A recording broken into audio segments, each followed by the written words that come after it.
আজকে আমাদের কাছে সব আছে মাকে আনন্দে ভরিয়ে রাখার মতো, শুধু মাই নেই।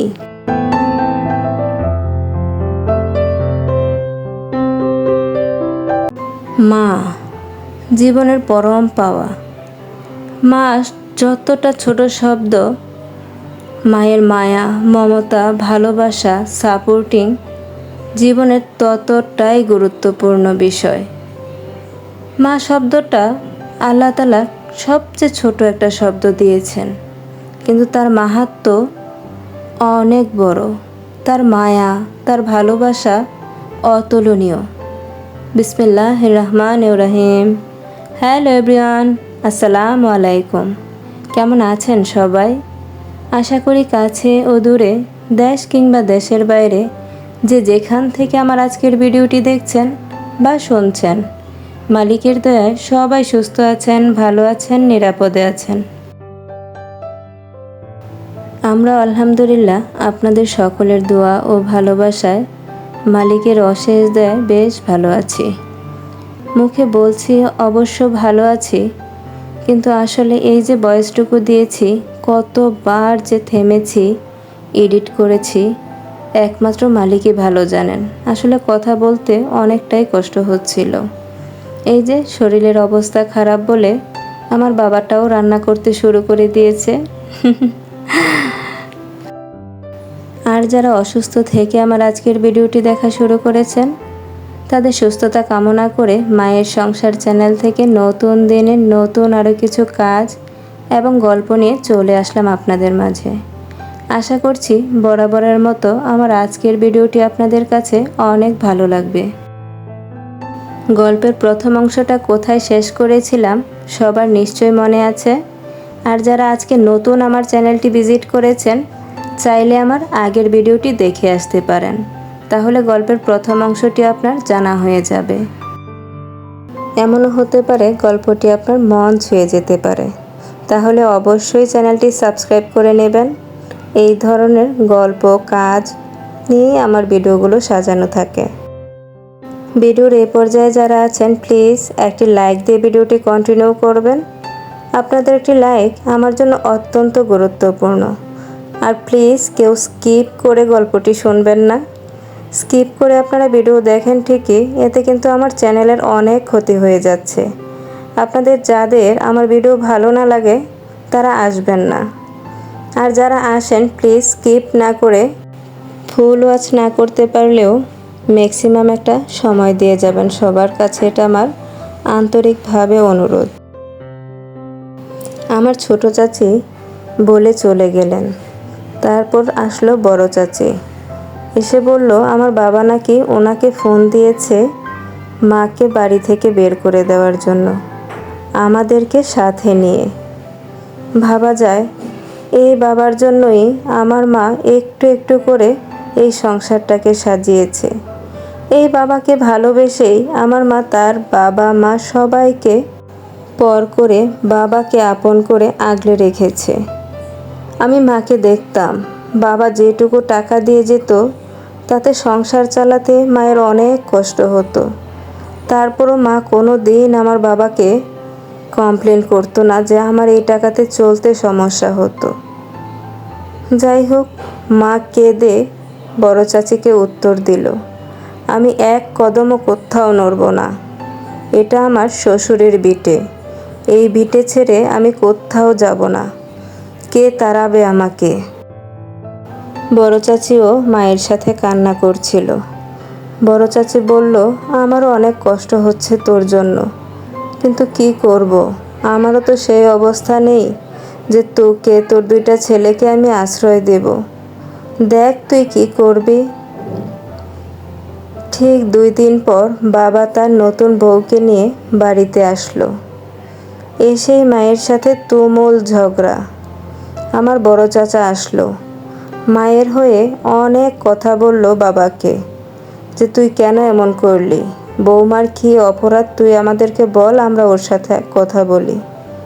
বাবার একটাই কথা, আমি বিয়ে করেছি, ওকে আমার জায়গা দিতেই হবে, আর ও সতীনের সংসার করবে না, এই শর্তেই আমি ওকে এখানে নিয়ে এসেছি। চট্টগ্রামে বাসায় ভাড়া রেখে আমি ওকে রাখতে পারবো না, এত টাকা আমি খরচ করতে পারবো না এই অবস্থায়। বলি বাবা খালাস, কিন্তু আমরা কোথায় যাব, কি করব, কি খাবো, কোনো ব্যাপারে বাবার যেন কোনো হেলদোলই নেই। আমরা যে দুইটা ভাই আছি বাবা যেন এটাই ভুলে গেছে। বড় চাচা অনেক রিকোয়েস্ট করলো আমাদের হয়ে, ছোট কাকাও সেম, কিন্তু ছোট কাকা বেশি কিছু বলতে পারছিল না। ছোট ভাই কি বলবে বড় ভাইকে? মা কিছু বুঝতে না পেরে আমাদের দুই ভাইকে নিয়ে চলে আসলো ঢাকা। ঢাকা এসে মা একটা বাসায় কাজ নিল। তারপর আস্তে আস্তে একটা দুইটা করতে করতে অনেক বাসায় কাজ করতে লাগলো। আমিও ঘরে বসে থাকলাম না, একটা আড়তে কাজ নিলাম। এটা ছিল সবজির আড়ত। মালিকটা বেশ ভালো ছিল, আমাকে অনেক আদর করত। মা বলল, তোর মালিক তো এত ভালো, দেখ ছোট ভাইকেও একটা কাজে দিয়ে দিতে পারিস কি না? আমি বললাম একদম না, ও যেমন লেখাপড়া করছিল ওই রকম লেখাপড়াই করবে। এইভাবেই আমাদের দিন কাটছিল। আড়তের মালিকটা বেশ ভালো থাকায় আমার ভাইয়ের যত লেখাপড়ার খরচ ছিল সবটাই উনি বহন করত, একদম হাসি মুখে। তার জন্য মহাজন চাচা কোনো দিন আমাকে বলতো না যে তুই একটু কাজ বেশি কর, বরঞ্চ আমি ছোট বলে উনি আমাকে অনেক স্যাক্রিফাইস করতো।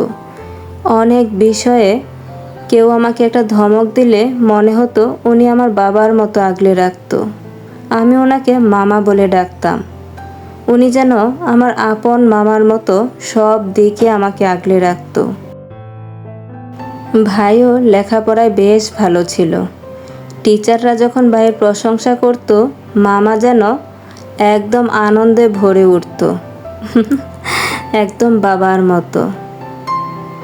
এদিক থেকে মা বাসায় বাসায় কাজ করতে করতে নিজের শরীরে যে কখন কঠিন রোগের বাসা বেঁধেছে বুঝতেই পারেনি। তখন আমি বেশ বড় হয়ে গেছি। মামার আড়তের পাশে মামা আমাকে একটা ছোট্ট দোকান নিয়ে দিয়েছে। তখন আমি একজন ব্যবসায়ী। আমি আমার নিজের ব্যবসা দেখাশোনা করি, বেশ ভালো অবস্থান ছিল মোটামুটি আমার। আমি মাকে একদম নিষেধ করে দিয়েছি, আর কোনো কাজ করতে হবে না তোমাকে। কিন্তু ওই যে মায়ের শরীরে বাঁধা অসুখ তাকে আর আমাদের মাঝে থাকতে দিল না। মা আমাদের থেকে বিদায় নিয়ে নিল। আজকে আমার ভাই একজন বড় ইঞ্জিনিয়ার, আমারও আড়তে বেশ কয়েকটা দোকান।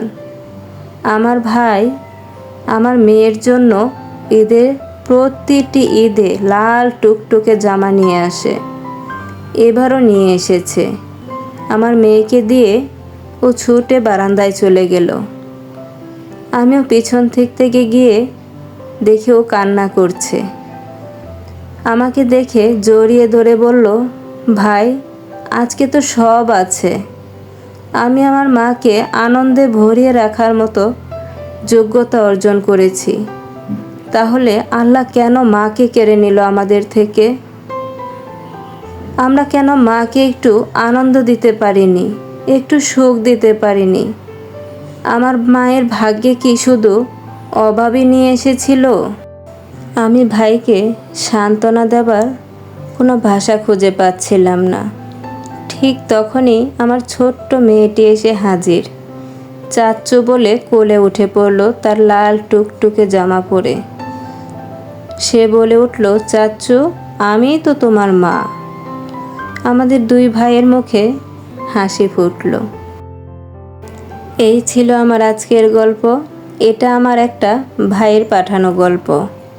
কেমন লেগেছে আপনাদের জানাতে কিন্তু একদমই ভুলবেন না। ভিডিও রিলেটেড তেমন কিছুই বলতে পারিনি, তার মধ্য দিয়ে একটি কথা বলে নিই। এই যে স্টিলের হাঁড়ি পাতিলগুলো, আমার একটা আপু অনেক দিন আগে আমাকে কমেন্টস করে জানতে চেয়েছিল এই পাতিলাগুলো কেমন। আমার কাছে বেশ ভালোই লেগেছে, তবে আমি কাইসাবিলা এবং এসকেবি ব্র্যান্ড এই দুটো ব্র্যান্ডেরই ব্যবহার করেছি। আমার কাছে মনে হয়েছে এসকেবি ব্র্যান্ডটাই সবচাইতে ভালো, মানে কাইসাবিলার চাইতে ভালো। আপনাদের যার যেমনটা ভালো লাগে দেখে নিতে পারেন। আমি আমার নিজের মতামতটা জানিয়েছি, তবে সবচাইতে বেশি ভালো লাগে ওই যে আমার শিমুল আপু বলেছিল ডালাইয়ের কড়াইগুলো, সত্যি ওইগুলোর মতো রান্না করে মজা কোনোটাতেই নেই। যাই হোক, আজকের ভিডিও থেকে আমি এখানেই বিদায় নেব।